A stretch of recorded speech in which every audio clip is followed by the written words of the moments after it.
1905, Bern, Switzerland. Albert Einstein, a young physicist supporting himself as a patent clerk, finds himself disturbed by seeming inconsistencies at the very core of physics. Can inertia and the laws of mechanics be made consistent with Maxwell's theory of optics and electromagnetism? Einstein decides that they must, even if that means giving up the traditional meanings of time and space. He sets forth two fundamental postulates. The first is Poincaré's relativity principle. The laws of physics are the same in all inertial frames. His second postulate states that the speed of light is the same for all observers.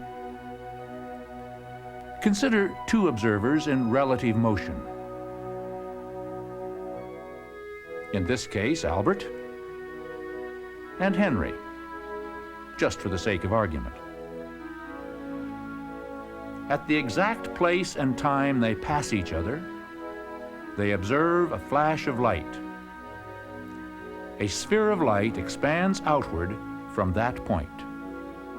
Since each measures the same speed of light relative to himself, according to Einstein's second postulate, each believes correctly that he is always at the center of that expanding sphere, even though they themselves move farther and farther apart. How can two people in different places both be at the center of the same sphere?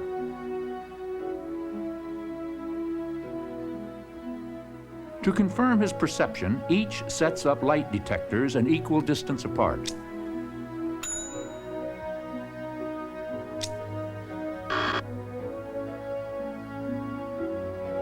However, while Albert's detectors register the light arriving simultaneously, he believes the light strikes Henry's detectors at two different times.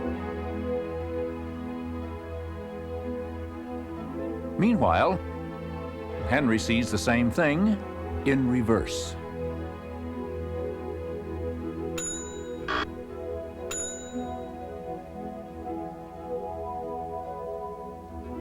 They agree on the speed of light, but they disagree on whether events happen simultaneously or at different times.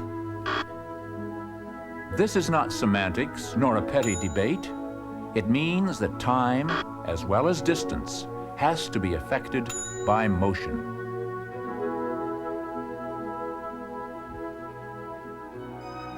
The fundamental concepts of space and time have become intertwined.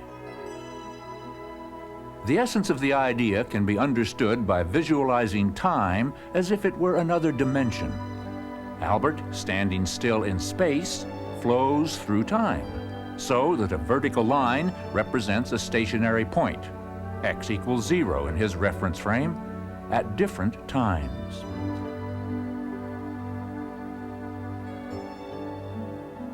While a horizontal cross-section represents simultaneous times in different places.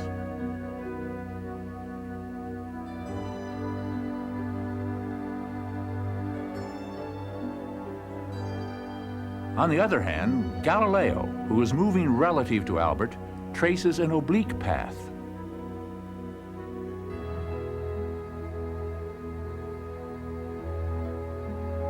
So, while what Albert thinks of as a fixed point makes a vertical line, Galileo's idea of nothing happening appears as a tilted line at x prime equals 0, or anywhere else in his frame.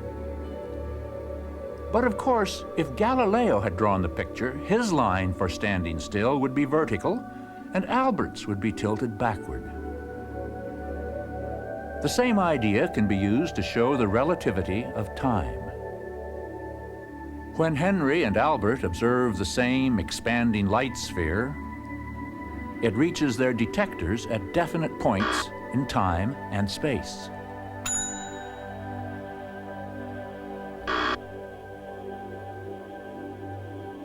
These are called events.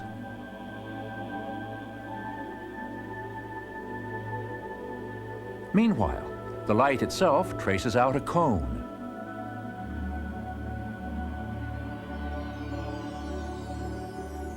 To Albert, events on the horizontal cross-section are simultaneous.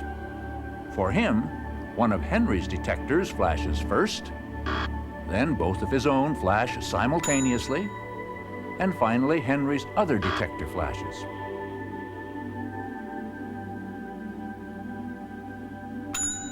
So he thinks these two events are simultaneous, but Henry thinks these two events are simultaneous. So not only are Henry's lines of constant position tilted, but so are his lines of simultaneous time. For Henry, simultaneous events take place everywhere on a tilted cross-section. So he thinks one of Albert's signals goes first, then both of his, then Albert's other signal. Of course, if Henry were drawing the picture, he would draw his lines of constant place and constant time perpendicular to each other. Amazingly, that wouldn't change the light cone at all. This way of looking at things is called a space-time diagram.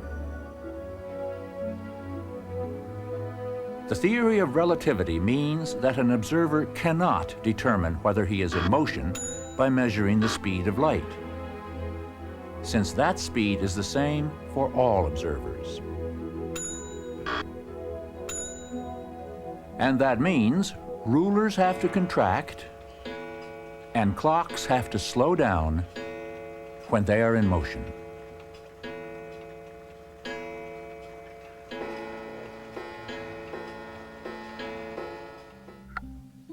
Consider the simplest possible clock.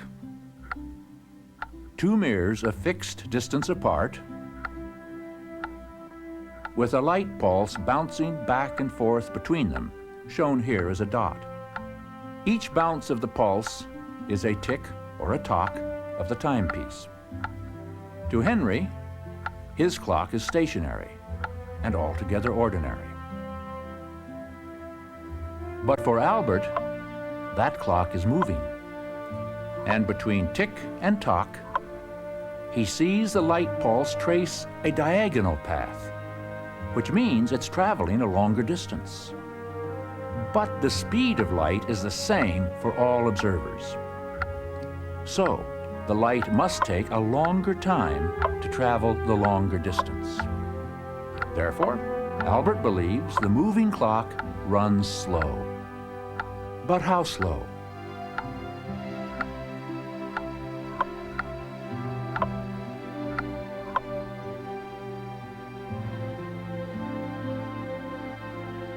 The relativity of time is derived from the right triangle formed by the distances traveled.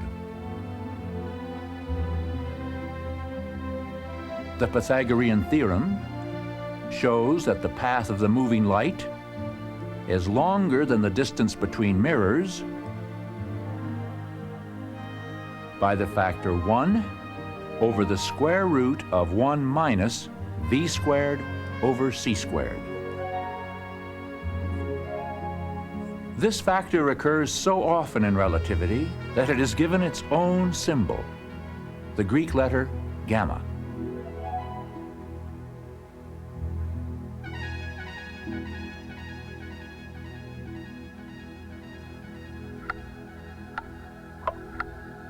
So to an observer at rest, a moving light clock seems to be running too slowly by the factor gamma. A ruler, or anything else in motion, also seems contracted by that same factor, and it's called the Lorentz Contraction. These strange effects of relativity can be visualized using a space-time diagram. For example, Albert thinks that Henry's ruler isn't quite a meter long, while Henry, seeing Albert speed by, thinks Albert's ruler is shorter.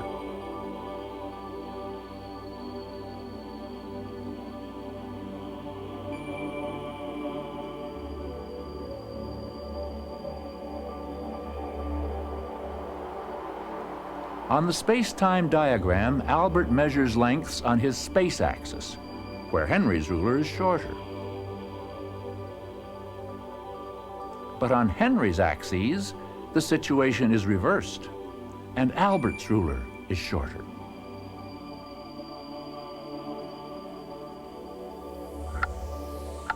And what about the mystery of the clocks? How can each think the other's clock is slow?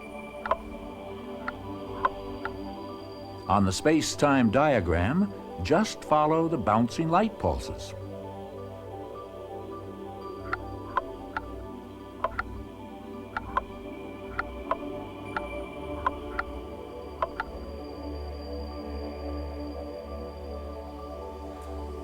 On Albert's time axis, Henry's ticks are farther apart than his own.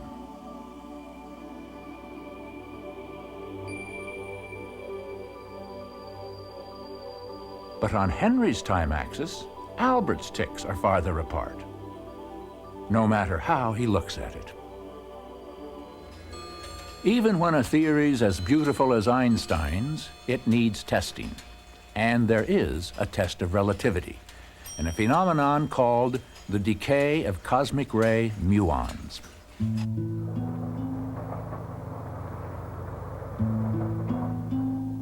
But we do have some clocks. A quarter of a century ago, Dr. David Frisch of MIT and Dr. James Smith of the University of Illinois filmed a classic experiment proving the reality of the relativistic time dilation. They did it by measuring the flux through the atmosphere of a radioactive subatomic particle called the muon. Created at the top of the Earth's atmosphere by cosmic rays from outer space, muons zoom straight downward at nearly the speed of light. But laboratory experiments, such as the one done here by Smith, show that muons disintegrate naturally after an average life of only 2/millionths of a second. That means that even going at near the speed of light, they shouldn't make it very far through the atmosphere before decaying. Or, to put it differently, when Frisch and Smith observed 568 muons in their detector at the top of Mount Washington, they calculate that only 27 per hour ought to make it to the base of the mountain.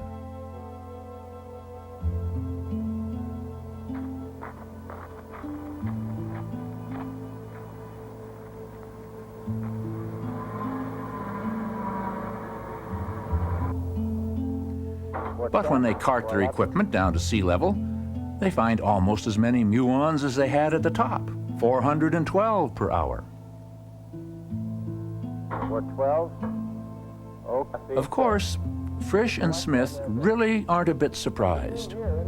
The reason for the discrepancy is spelled out by the theory of relativity. Traveling at nearly the speed of light, the muon's internal clock runs slow, so that, as viewed from Earth, they take much longer on the average than 2/millionths of a second to disintegrate. Or, to put it differently, as viewed from the frame of reference of the muon, the Earth's atmosphere, rushing upward at nearly the speed of light, is Lorentz contracted to such a degree that the particle can easily make it all the way to the ground in only 2/millionths of a second. Now that we have considered time and length, let's take a look at mass through conservation of momentum.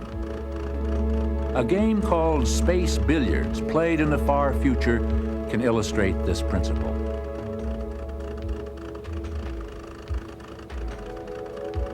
Albert, like his old friend Henry, gets around at nearly the speed of light. And Albert and Henry play their games strictly by the rules.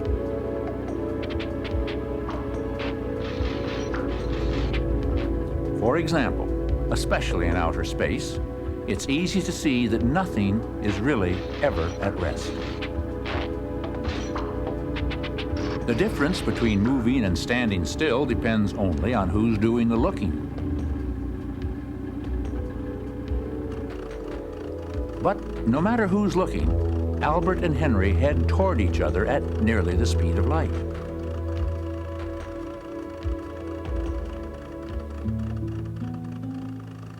At the critical instant, Albert tosses his ball upward to coast off into space.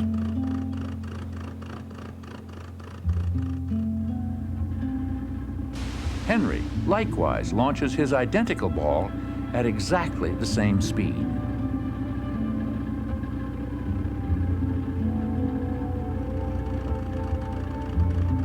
If they both play the game just right, the balls collide in space and each returns to its owner.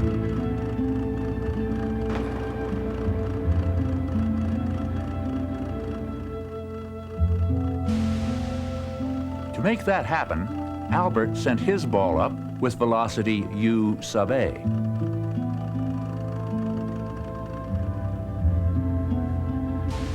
And at the same instant, Henry sent his down with a velocity u sub h.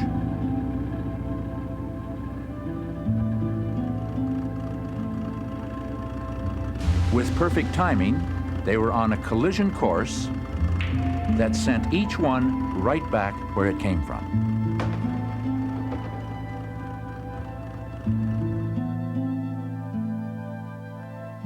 Each one had changed its velocity by an equal amount in an opposite direction. So, with identical masses, the changes in momentum were equal and opposite.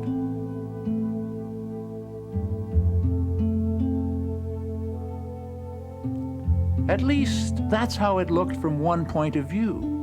But all serious critics of the game know that it takes a space-time diagram to see things in proper perspective.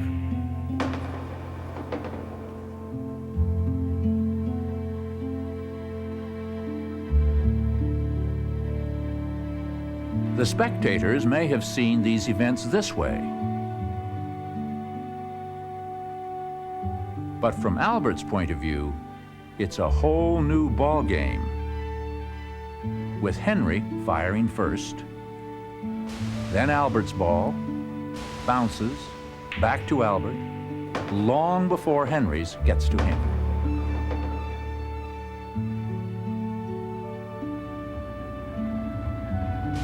In other words, from Albert's point of view, speedy Henry first got the game going, while Albert waited, at rest, for the crucial instant to launch his billiard ball into space.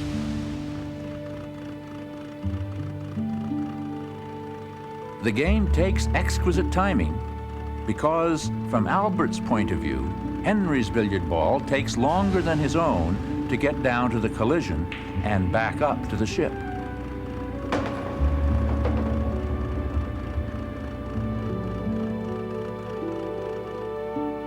If the same thing could happen to two balls colliding on a pool table, it would seem as if the blue ball were more massive, because it doesn't get deflected as much as the tan ball.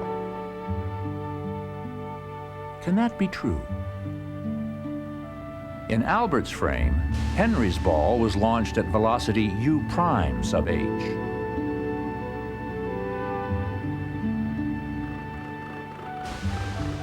While his own drifted straight upward at u prime sub a. In the collision, each one changed its velocity, but, at least from Albert's point of view, not by the same amount.